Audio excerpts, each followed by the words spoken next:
Selamat pagi dan salam sejahtera bagi kita semua. Kali ini saya akan membahas tentang perubahan sosial sebagai tugas sosiologi. Sebelum masuk ke dalam pembahasan, saya akan memperkenalkan diri terlebih dahulu. Nama lengkap saya Ferdinando Sasindeto. Saya dari kelas 12 IPS 3, nomor absen 19. Materi yang akan saya angkat kali ini ialah tentang kurikulum.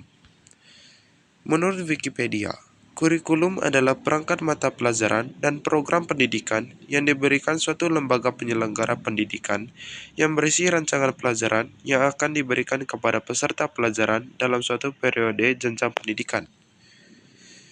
George A. Buckham mengemukakan bahwa a curriculum is a written document which may contain many ingredients, but basically it is a plan for the education of pupils during their enrollment in a given school. Dalam pandangan modern, pengertian kurikulum lebih dianggap sebagai suatu pengalaman atau suatu yang nyata terjadi dalam proses pendidikan. Perubahan sosial kurikulum. Kurikulum merupakan salah satu perubahan sosial yang terjadi di dalam masyarakat, dikarenakan yang pertama, sering terjadinya perubahan kurikulum di Indonesia. Yang kedua, setiap perubahannya akan berpengaruh dan diikuti oleh banyak orang. Yang ketiga, perubahan ini terjadi di dalam lembaga sosial masyarakat, yaitu sekolah. Perubahan-perubahan pada kurikulum di Indonesia. Yang pertama ialah kurikulum 1947. Di dalam kurikulum itu, pemerintah mencoba merancang sistem pembelajaran bagi para pelajar di masa revolusi dengan menekankan pada pembentukan karakter manusia, Indonesia, merdeka, dan berdaulat. Yang kedua ialah kurikulum 1964.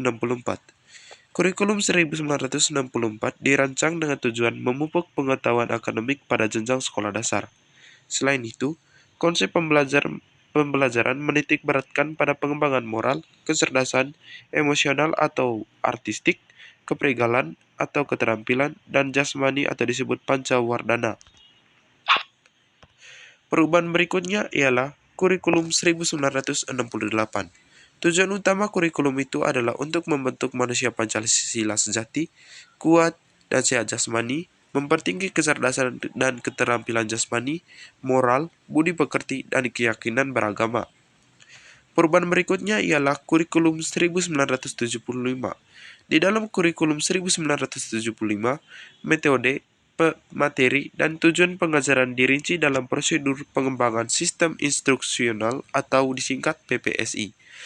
Hal itu memunculkan istilah satuan pelajaran, yaitu rencana pelajaran setiap satuan bahasan. Perubahan berikutnya ialah kurikulum 1984. Kurikulum 1984 dibuat karena kurikulum sebelumnya dinilai lambat dalam merespon kemajuan di kalangan masyarakat. Di dalam kurikulum itu juga ditambahkan mata pelajaran pendidikan sejarah perjuangan bangsa atau yang disingkat PSPB. Perubahan berikutnya ialah kurikulum 1994. Pada kurikulum 1994, terjadi perubahan sistem pembagian waktu pelajaran dari semester ke catur bulan, yaitu periode pembelajaran dibagi menjadi 3 kali catur bulan selama setahun. Perubahan berikutnya ialah kurikulum berbasis kompetensi 2004.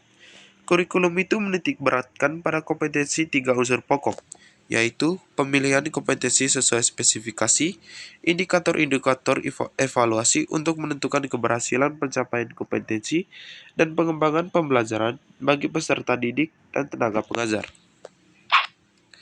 Perubahan berikutnya ialah kurikulum tingkat satuan pendidikan atau yang disingkat KTSP 2006.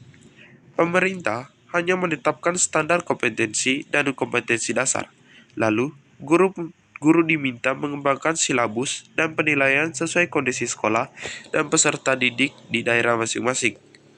Perubahan berikutnya ialah kurikulum 2013. Kurikulum 2013 memiliki 4 aspek penilaian, yaitu aspek pengetahuan, aspek keterampilan, aspek sikap, dan perilaku. Di dalam kurikulum 2013, terutama di dalam materi pembelajaran, terdapat materi yang dirampingkan dan materi yang ditambahkan. Perubahan yang terbaru ialah kurikulum merdeka. Dilansir dari www.kurikulum.kemendikbud.go.id, kurikulum merdeka dikembangkan dengan lebih fleksibel dan berfokus pada materi esensial dan pengembangan karakter dan kompetensi peserta didik.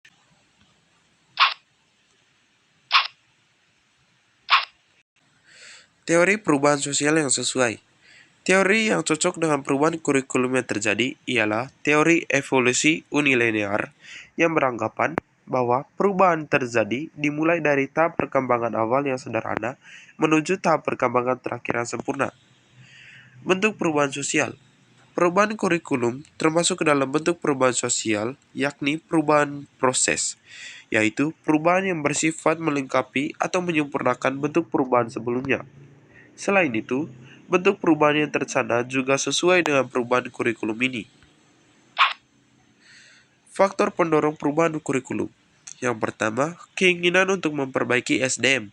Salah satu tujuan dari adanya kurikulum ialah untuk memperbaiki SDM. Jika perubahan sebelumnya tidak mencapai hal yang memuaskan, maka akan dilakukan perubahan. Yang kedua, belum berhasilnya kurikulum sebelumnya. Salah satu faktor pendorong terjadinya perubahan kurikulum setiap pergantian Menteri Pendidikan ialah karena kurang memuaskannya hasil perubahan kurikulum sebelumnya, sehingga pemerintah berupaya untuk memperbaiki kurikulum tersebut. Yang terakhir ialah pengaruh globalisasi. Pengaruh globalisasi juga merupakan faktor pendorong terjadinya perubahan kurikulum yang ada di Indonesia. Sebab, selain memperhatikan kondisi di dalam negeri, pemerintah juga harus menyesuaikan dengan perkembangan zaman. Faktor penghambat perubahan kurikulum. Yang pertama ialah penolakan dari masyarakat. Perubahan-perubahan kurikulum yang telah dilakukan pemerintah, namun tetap tidak membuahkan hasil yang memuaskan, mengakibatkan munculnya stigma dalam masyarakat bahwa perubahan yang dilakukan adalah percuma dan mereka menolaknya. Kedua, perbedaan konsep kurikulum dan cara mendidik guru. Kebanyakan guru juga tidak menyetujui dengan adanya kurikulum baru, karena ada perbedaan di antara cara ajar mereka dengan konsep mengajar yang diajarkan oleh kurikulum tersebut. Dampak positif perubahan kurikulum. Yang pertama, pelajaran yang mengikuti perkembangan zaman. Perubahan kurikulum yang dilakukan oleh pemerintah tentu mempunyai tujuan untuk meningkatkan mutu pendidikan di Indonesia. Salah satunya ialah dengan mengikuti perkembangan zaman, sehingga pendidikan di Indonesia bisa bersaing dengan negara luar. Yang kedua, terjadi peningkatan kualitas pendidikan. Terjadinya perubahan kurikulum dilakukan dalam rangka melengkapi atau menyempurnakan kurikulum lama yang dianggap kurang efektif. Jika terus diperbaiki, maka bukan tidak mungkin pendidikan di Indonesia akan mengalami peningkatan. Dampak negatif perubahan kurikulum. Yang pertama, tidak tercapainya target pendidikan di awal penerapan. Hal ini biasanya disebabkan karena guru sebagai pendidik yang terbiasa dengan kurikulum lama belum mampu menerapkan kurikulum baru secara menyeluruh. Yang kedua, sosialisasi penerapan kurikulum baru membutuhkan waktu. Sosialisasi sangat penting untuk memberikan pemahaman tujuan serta capaian yang ingin diraih dan lain sebagainya dari kurikulum baru. Jika sosialisasi gagal, maka harapan kurikulum akan berhasil juga sangat kecil. Kesimpulan. Kesimpulan yang dapat saya ambil dari materi tersebut ialah di Indonesia telah terjadi beberapa kali perubahan kurikulum. Terlepas dari tujuan untuk meningkatkan mutu pendidikan di Indonesia, perubahan kurikulum ini juga memiliki dampak buruknya. Namun, ada baiknya jika kita mendukung segala upaya yang dilakukan pemerintah untuk masa depan Indonesia yang lebih cerah. Sekian saja presentasi dari tugas sosiologi saya. Terima kasih telah menyimak video saya. Terima kasih.